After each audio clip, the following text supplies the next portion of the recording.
Ya, kita masih bersama dengan Bang Pramono Anung di kediamannya di program One on One on the Spot pemirsa. Langsung saja Bang Pram, ada juga beredar pemberitaan ya Bang. Abang juga akan mempersiapkan semacam kayak tim transisi begitu. Ketika nanti Abang dilantik Februari 2025 dan tentunya akan apa istilahnya sprint gitu ya Bang. Nah ini siapa-siapa saja nih tim transisi? Ya, yang pertama sebenarnya ini timnya hanya mempersiapkan dari nanti ditetapkan oleh KPUD secara resmi. Oke. Kemudian ya bekerja kurang lebih 1 bulan mempersiapkan hal-hal yang harus begitu saya dilantik, yang rencana awalnya tanggal 7 Februari, 7 Februari betul. saya bisa langsung kerja. Karena saya ingin begini, selama 100 hari pertama, saya akan keliling ke tempat-tempat yang sebelumnya saya udah kelilingi. Dan di dalam keliling, Sebagai bentuk apa itu Bang maksudnya Bang? karena pada saat keliling saya kan belanja masalah Ya, oke. dan juga pasti ada janji-janji politik.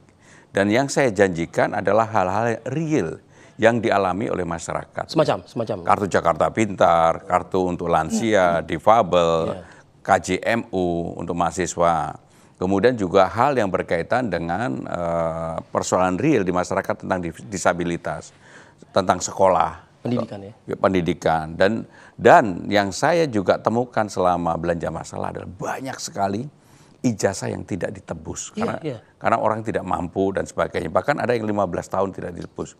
Maka yang seperti itu akan saya putihkan. 500.000 lebih ya. Maka akan saya putihkan karena orang sudah belajar setengah mati, nggak punya uang, nggak bisa menebus. Hanya karena satu itu aja ya. Akan saya ambil dan itu akan kami bagikan, gratiskan secara cuma-cuma kepada warga yang memang nggak bisa mengambil. Jadi semacam kayak untuk membuktikan kontrak, meskipun tidak ada istilah kontrak politik gitu ya Bang. Tapi saya berjanji, saya komit, saya datangi Anda lagi dan saya buktikan gitu. Termasuk di Kampung Bayam. Iya. Karena di Kampung Bayam pada waktu itu saya menyampaikan ketika saya menjabat nggak lebih dari 1 bulan pasti saya selesaikan dan akan saya selesaikan. Bisa Bang? Harus bisa. Karena ya apapun persoalan di Kampung Bayam itu kebetulan saya sudah pelajari dan bisa. Hanya memang pada waktu itu ada persoalan pergubnya belum selesai.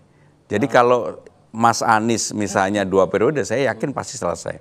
Jadi saya udah mau pelajari dan saya yakin itu bisa, maka kalau hari itu dilantik, saya akan ketemu teman-teman Kampung Bayam, Bang Furkon dan teman-teman, dan mudah-mudahan bisa diselesaikan segera. Termasuk persoalan akuarium, tanah merah, dan sebagainya. Jadi betul-betul saya ingin dalam 100 hari pertama itu keliling setiap hari, bukan belanja masalah, tapi merealisasikan. Ya, merealisasikan apa yang saya janjikan di dalam sosialisasi ataupun kampanye yang saya lakukan. Sudah tersebut nih tadi sama Bang Pram kan, ada nama Mas Anies.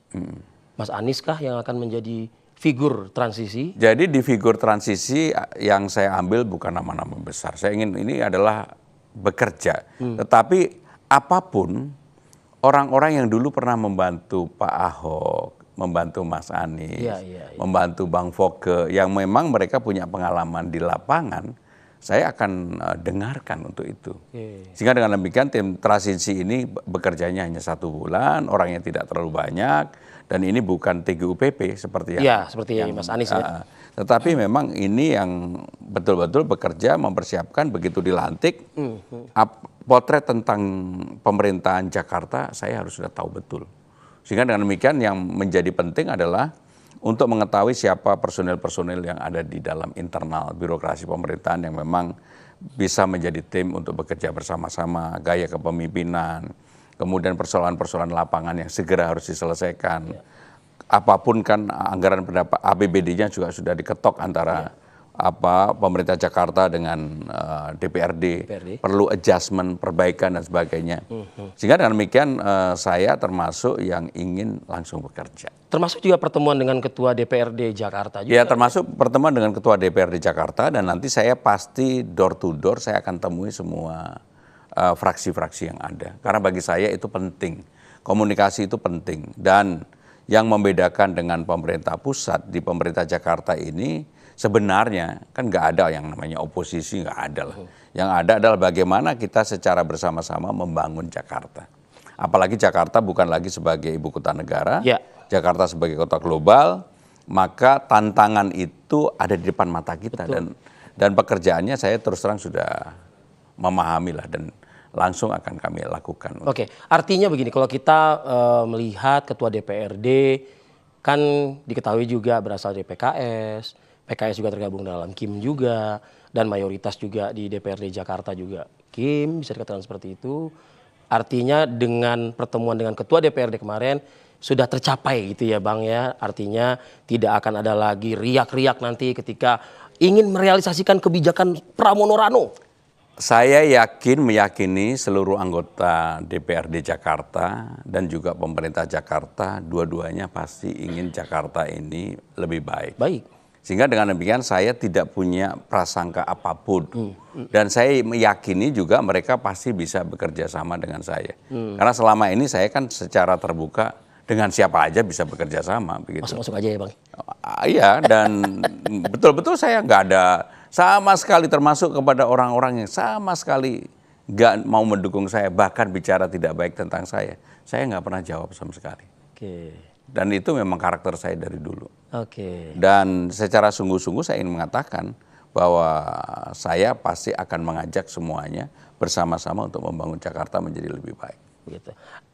Tidak mudah, tadi di awal sudah disampaikan juga oleh Bang Pram, memang menyatukan apa istilahnya, Ahokers, menyatukan anak abah begitu. Nah kita mungkin lihatlah semasa kepemimpinan Mas Anies Baswedan misalnya, yang cukup banyak dapat kritikan dari partainya Bang Pramono begitu kan.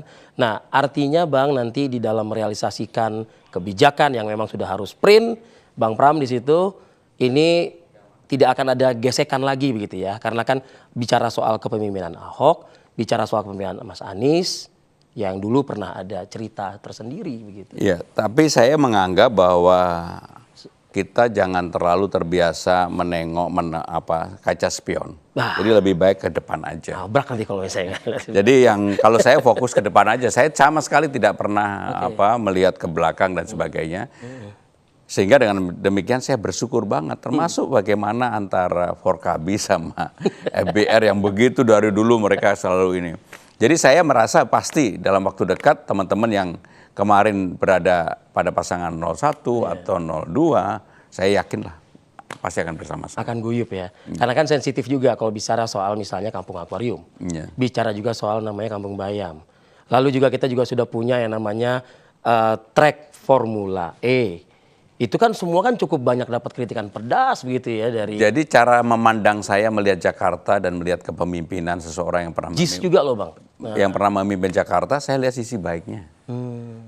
Misalnya JIS, kritikan daripada waktu yang mengkritik adalah fraksi saya. Tetapi saya akan selesaikan. Cara menyelesaikannya bagaimana? Mumpung saya nih kan begitu. Apapun JIS ini, menurut saya sebuah legacy yang ditinggalkan oleh Mas Anies.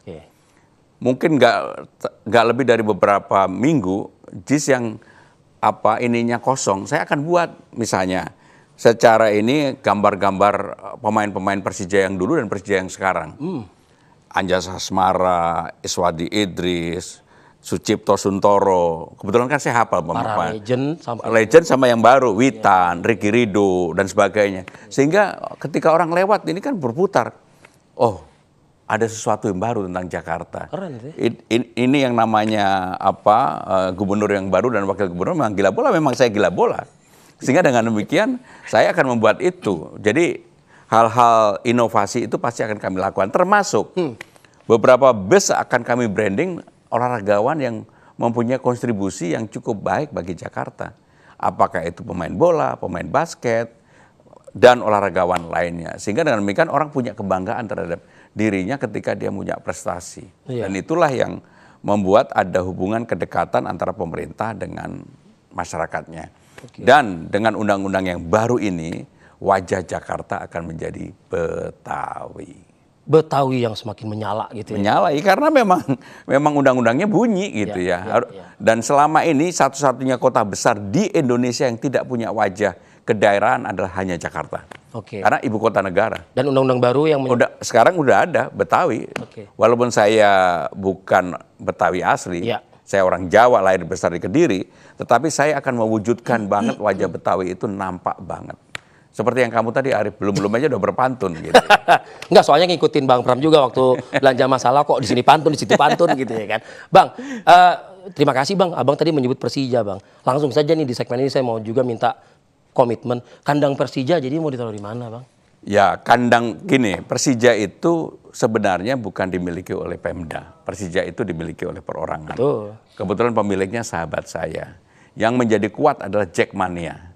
Sehingga dengan demikian Persija dan Jackmania ini harus duduk bersama-sama dengan Pemda Jakarta yang nanti saya pimpin. Saya akan menawarkan, tetapi kandangnya harus Jakarta. Namanya juga Ya, Persija. betul. Dan saya terus terang kalau Persija main di home Nggak away, di Jakarta. home-nya nggak di Jakarta itu saya sedih. Ya. Maka dengan demikian nanti home-nya akan kita buat di Jakarta. Di mana Bang? Ya kalau sekarang ini kan persoalannya DJ sewanya terlalu mahal. Ini kan kamu mau nanya ini nggak apa-apa saya jawab. Maka saya akan dudukkan bersama-sama antara pemerintah Jakarta dengan pengelola JIS, kita cari jalan keluar. Dan yang paling penting adalah BUMD-nya jangan seakan-akan nggak mau tahu. Karena apapun ini Jakarta, orang yang sudah berjuang untuk Jakarta ini secara pasti juga harus didukung. Iya. Dan harus guyup dan harus nampak di permukaan. Dan itu saya akan lakukan. Ini duduk bareng itu nggak akan sulit lah buat seorang Pramono Anung ya? Enggak. Karena Termasuk Taman Ismail Marzuki. ya, Kan sekarang dikelola oleh Jakpro. betul. Para seniman marah-marah. Karena ya rata-rata mereka nggak mampu lah untuk nyewa tim. Saya akan dudukkan. Dan pengelolaannya harus bersama-sama. Yang namanya seniman juga harus punya ruang untuk berekspresi. Oke. Pendekatannya nggak semata-mata harus katakanlah pendekatan yang terlalu komersial. Iya. Saya membayangkan dulu, saya termasuk orang yang menonton rutin Bengkel Teater, Sujiwo Tejo, Agus Nur, Butet, dan seterusnya. Seni dan budaya suka juga ya Bang? Saya termasuk selama kampanye kemarin hampir saya nonton terus. Sehingga dengan demikian harus duduk bareng. Jangan sampai kejadian seperti Mbak Ratna Riantiarno, dulu teater koma yang begitu luar biasa, nggak bisa main di tim. Karena apa? Nggak bisa nyewa. Dan ini kan menyedihkan. Padahal itu rumahnya sendiri lah. Padahal rumahnya sendiri, dulu mereka hidupnya di situ gitu. Iya. Artinya gini, kan kalau bicara soal sekarang yang memang sudah tampak lebih baik, lebih bagus lagi, lebih maju juga, tidak lepas juga dari legacy gubernur sebelumnya juga kan gitu Bang. Nah artinya kan komunikasi juga nanti dengan gubernurnya. Khawatirnya kan nanti kan tersinggung gitu loh. Oh enggak, saya secara terbuka mengatakan bahwa apa yang baik dari Mas Anies saya lanjutkan, Pak Ahok saya lanjutkan, Bang Foke, Bang Yos. Contohnya lah, Ahok apapun yang namanya kali jodoh. Ya. Menurut saya harus diteruskan dan kita perbaiki. Dan saya tidak malu untuk memperbaiki itu dan mengatakan, ini peninggalannya Pak Ahok. Iya. Termasuk JIS, nanti kami akan buat KRL-nya nggak boleh seperti sekarang ini, hanya 30 menit sekali. Iya. Sekarang harus 3-5 menit supaya mereka lewat ke arah Priok dan sebagainya. LRT-nya sudah dibangun, mudah-mudahan segera selesai. MRT-nya juga mentok Ancol ke kiri ke Marina harus ke kanan sampai dengan Tanjung Priok karena itu akan menjadi area yang sangat padat dan itu kalau bisa dilakukan maka problem utama kejis transportasi itu terpecahkan. Terpecahkan juga. Disinggung kali jodoh juga prihatin sebetulnya ngelihat taman terbukanya, area skate-nya juga. Bahkan yang paling saya sedih itu juga. Arif, di Jakarta itu ada 2.552 taman. Yang rata-rata jam 6 sore tutup. Maka saya akan membuka taman-taman itu 24 jam yang memang bisa kita buka. Tapi nggak riskan juga Bang? Nggak apa-apa. Kita buat harus aman. Oke. Dan itu menjadi, untuk keamanan kan menjadi tanggung jawab pemerintah. Oh, pasang CCTV Bang ya? Pasang CCTV, lampunya dinyalakan. Sesuai janji itu. Dan itu saya yakin akan menjadi tempat baru. Orang untuk berekspresi, orang untuk bertemu, dan menjadi hal yang sangat positif bagi warga. Ada ekonomi baru yang bergeliat di malam hari. Betul. Jadi jangan dipatok jam 6 selesai. Gitu ya. Padahal ada cuan di situ tuh. Oke deh. Bang Pram kita lanjut. Kami akan jeda dulu sejenak pemirsa. Tetaplah bersama kami di One on One on the Spot. Kami akan kembali sesaat lagi.